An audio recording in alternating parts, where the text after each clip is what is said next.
I paid for their vacation to Paris, and they left me home to take care of the dog. Watch the Eiffel Tower via streaming, Isabel texted me.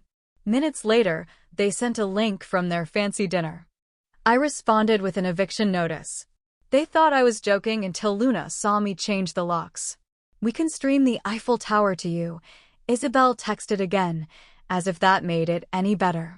2 minutes later, they sent another link from their elegant dinner, oysters, wine, and foie gras, while I was home with their dog in my lap, eating instant noodles and fighting the urge to throw my phone against the wall. They were in Paris. I had paid for the tickets, and they left me behind to take care of the dog. They didn't even try to hide it. The WhatsApp group chat, called Family Vibes, was filled with selfies of my parents, my sister Lucia, and her boyfriend Alvaro, toasting at a candlelit table by the Seine. "Wish you were here," Lucia wrote, followed by 3 laughing emojis. Then Isabel, "You're so sweet for looking after Luna. Don't forget to give her the calming drops before bed. She gets anxious without us." I looked at the dog. Luna yawned and rolled over on the blanket I'd given her last Christmas. That was the moment everything broke. It wasn't the dinner, the trip, or even the audacity of sending me instructions like I was their employee. It was the tone, as if they were doing me a favor by leaving me out, as if it was obvious I no longer fit in with them, as if I were the extra puzzle piece they finally dared to discard. I didn't reply to the messages or the link.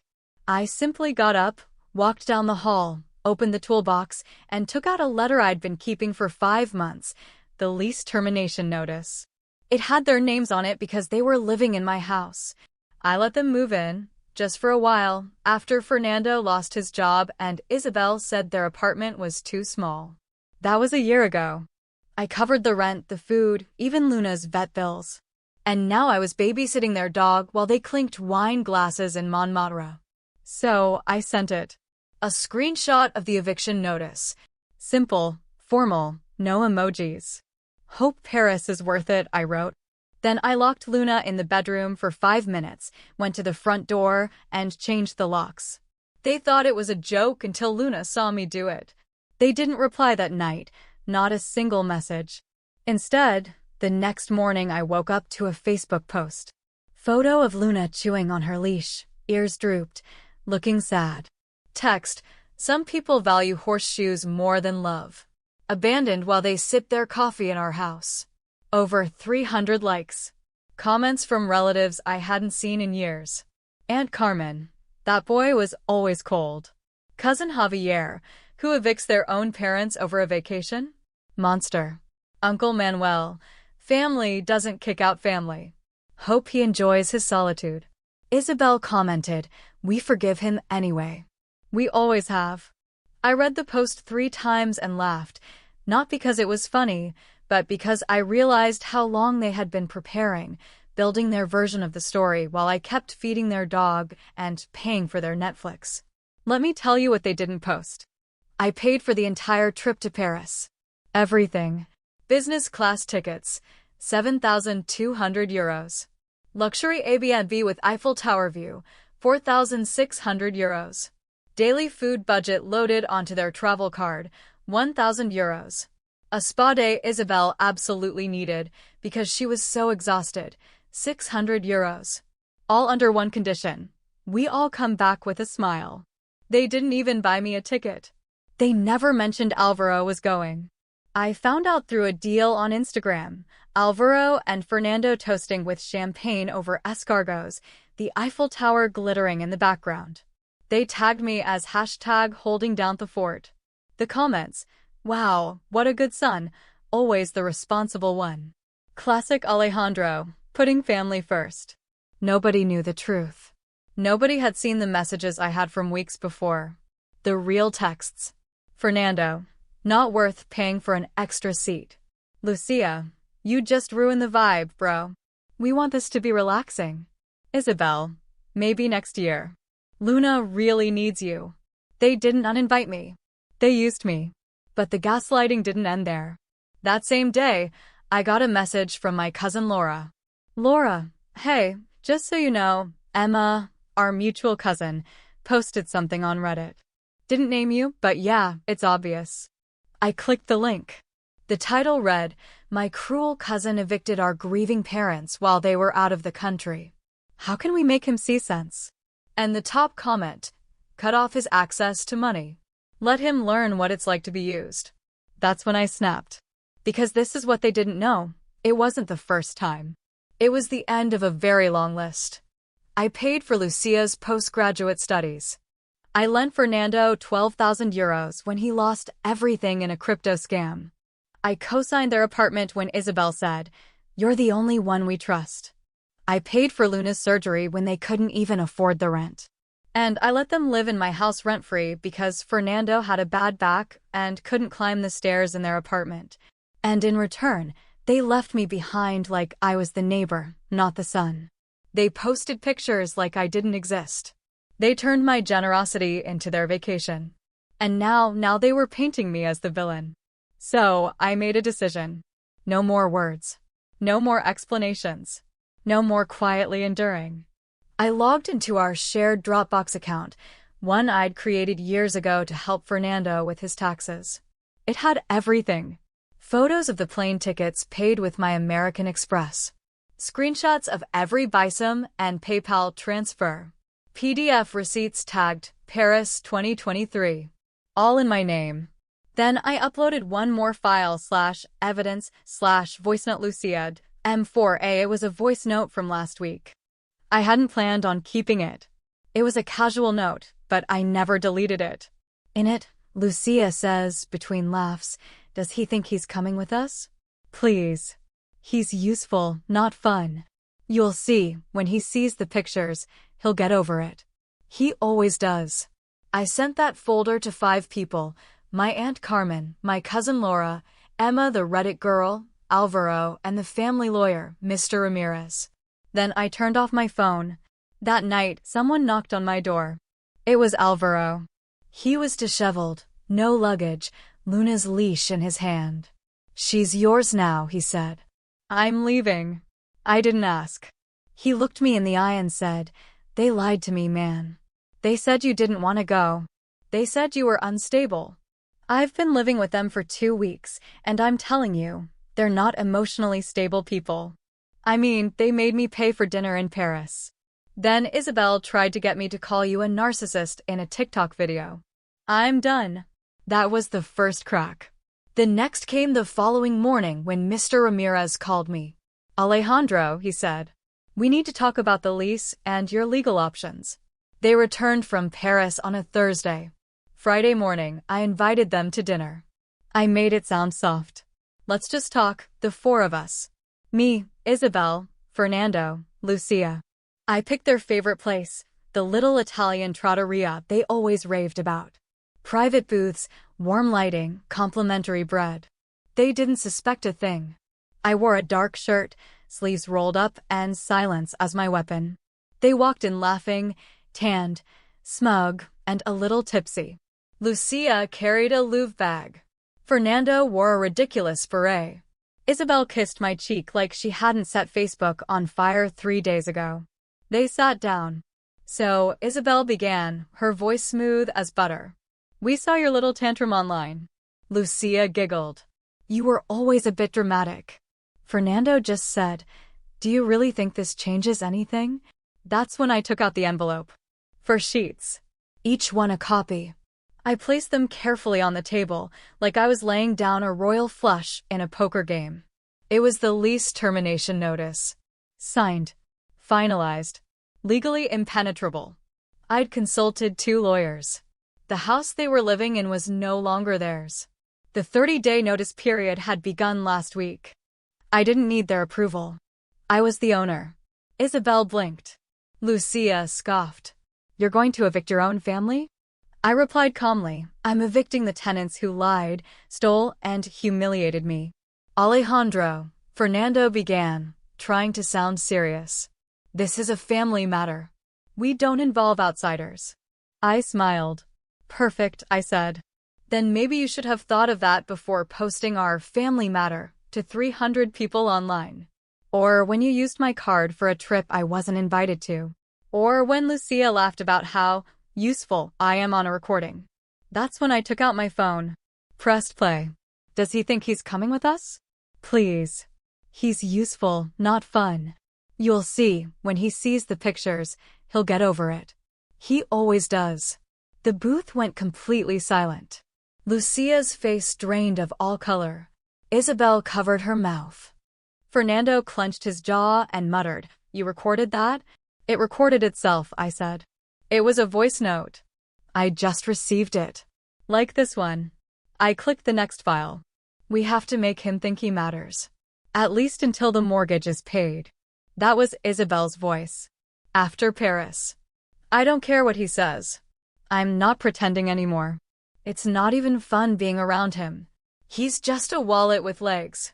Lucia again. He takes everything so personally. Seriously, I bet he'll cry when he sees our pictures. Laughter. Fernando knocked over his water glass. "Stop it," he exclaimed. "This is your family." I didn't reply. It was. I stood up. And just then, the second guest walked in. Alvaro. He was Lucia's boyfriend now. He wore a clean, buttoned shirt, a brown envelope in his hand, and the look of a man who hadn't slept but was finally ready to speak. Lucia gasped. "What's he doing here?" "I invited him," I replied. Alvaro didn't sit. He just placed the envelope on the table and slid it towards Fernando. "Financial statement," he said. "Documented proof that you used Alejandro's identity to apply for a line of credit last year." He didn't sign anything. That's fraud. Fernando tried to stand, but I held up a hand. "Sit down." And he did. Alvaro wasn't finished. "And inside," he said, looking at Lucia, "are screenshots. You told your friends that Alejandro had mental episodes, that he was dangerous. You told me not to leave Luna alone with him. I lived with him for 2 weeks. I fed her, walked her, read her tags. You barely knew what day it was." Alvaro exhaled like he'd just dropped a huge stone. "I don't owe you anything, Lucia. But Alejandro does deserve the truth." Isabel reached for the envelope, but I grabbed it first. "Oh no," I said. "You've read enough lies this week. Let me read you something for once." I unfolded a letter, written by Fernando, in his own hand. It wasn't recent. From 3 years ago, when he asked me for 10,000 euros for a business opportunity. It read, "If you ever tell your sister about this loan, I'll deny everything. And don't think that being the good son has earned you anything. I respect winners, not servants." I held it up like a trophy. Isabel whispered, "Where did you get that?" "Same folder I found the application for the second mortgage," I replied. "Remember? The one you signed with my name." That's when the final guest arrived. The restaurant manager, holding a reserved table sign. He smiled at me. "Ready for your guests, sir?" "Right on time," I said. "Send them in, please." 4 people walked in. 2 from my lawyer's office, 1 from the property management company, and a tall, older man with silver hair, a familiar face. "Grandpa," I said. Fernando's face went gray. Grandpa didn't sit. He just looked at my father and said, "Your son is worth twice the man you'll ever be. And from now on, he represents this family. Not you." They left the restaurant without a word. Fernando first. Lucia crying, but without dignity. Isabel gave me one last look, with that same expression she'd worn my whole life, a mixture of disappointment and hope that I would forgive them. Again. I didn't forgive them. After that dinner, I didn't go home. I went to my lawyer's office, signed the final house documents. On Monday, the family received an official notification. They had 14 days. After that, court and foreclosure. They didn't reply. At least not right away. Instead, Isabel sent a letter to our old family address, the kind she used to use for my birthday cards. It had just 2 sentences. "We didn't know you were capable of this. But it's not too late to fix this." I didn't open the second envelope. I just put it directly in the shredder. That same week, I closed all the shared accounts. For years, Fernando had used my bank profile as a backup option. I filed a fraud report, attaching the email where he himself admitted, "I transferred it to your account because mine's frozen again." The bank launched an investigation. His account was frozen. He lost access to his own pension. As for Lucia, a different reckoning awaited. I contacted the education board of her university. "Remember I said I paid for her master's degree and she assured me everything was registered?" Lie. She used my payment not for studies, but for permanent eyebrows, a designer bag, and 2 months' rent in an apartment with Alvaro. I filed a formal complaint for falsification of academic records to obtain tax benefits. 2 weeks later, a letter arrived. "Your case has been accepted. An internal investigation has been launched." I acted within my rights. Everything I did was legal and necessary. I wasn't trying to destroy their lives. I just stopped funding the lie. I didn't want to ruin them. I just wanted to stop paying for their charade. My mother chose a different route. Pleading. First a letter, then a voicemail. "You're showing up in my dreams. I don't know who you are now, but I still remember you as a little boy with Lego pieces in your hands. We were happy, weren't we?" "Yes, Isabel. But then you decided I was just an ATM." She didn't know I'd already filed a petition for reevaluation of property rights on the house they were living in before. It was listed under a family agreement. I was the legal owner, but they paid a symbolic rent to maintain the illusion of independence. That was over. The new contract, drafted by my legal team, officially designated them as temporary occupants with no right to remain after the eviction date. What happened to the house? I rented it out. The first week, I got 2 applications. One from a teacher who had lost her home after a divorce. The other from a veteran looking for a home for his wife and newborn baby. I chose him. That family moved in the same day my parents were supposed to celebrate their wedding anniversary. Instead of a romantic dinner, they were loading boxes into someone else's van. I wasn't there to humiliate them. I was there to supervise the handover of the keys. Fernando came out with bags in his hand. He saw me. Didn't say anything. "You think this makes you better than us?" he muttered. I didn't reply. "It makes me free." I didn't want to hurt them. I just wanted to protect myself. Isabel stood to the side. She was holding a picture frame. Me as a child, sitting next to the dog. Smiling. "You're not who you used to be," she whispered. "And that's the saddest part." "No," I said. "The saddest part is you were never who you pretended to be." I didn't yell. I didn't cry. I just signed the final handover document. And Luna? I kept her. Not out of pity, but because she was the only one in that house who was genuinely excited when I walked through the door. I registered her with a new vet, bought her a rail bed, and during our first walk in the park, a girl with a coffee looked at us and said, "She loves you so much." You can tell. I smiled. And for the first time in years, I didn't feel guilty about anything. The day they moved out, it rained. Not a dramatic downpour, just a constant, cold drizzle that soaked everything and made the cardboard boxes warp at the corners. Very fitting, really. I stayed under the awning while they loaded the last of it into a borrowed van. There were no goodbyes. No one looked back. It was the quietest victory of my life. But it didn't feel like triumph. It felt like necessary surgery. Messy and long overdue. That night, I changed the horseshoes.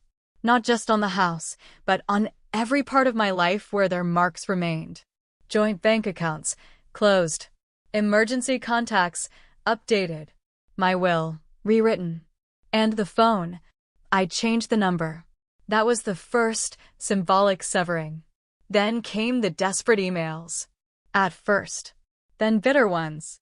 From Isabel, "I don't understand how you can just erase us." From Lucia, "Congrats on destroying your family. Hope it was worth it." From Fernando, "Someday you'll need us. We'll see who answers then." I didn't reply. Not once. But I did write an email. Subject: Final reply. To Isabel, Fernando, Lucia. This isn't about a vacation. It's about a lifetime of being your backup plan. You taught me that love was conditional, that generosity was weakness, that silence was safer than honesty. But I'm not your student anymore. I'm not going to unlearn everything just because it makes you uncomfortable. You don't have access to me just because you now regret losing me. I'm not angry. I'm done. I didn't sign it with a love, Alejandro. I didn't sign it at all. A week later, I did something that surprised even me. I donated to a shelter, the same one Luna came from years ago. 3,000 euros in her name. On the donation form, under "in honor of," I wrote, "for the only being in that house who never asked for anything but love." They sent me a thank you card. It's on the fridge now. More genuine than any birthday card I've ever received growing up. That donation was the second cut. I moved to a new place. Nothing fancy. Nothing big. Just clean. Quiet. Mine. No photos on the walls. No memories that don't belong to me. No echoes of shouts or forced smiles.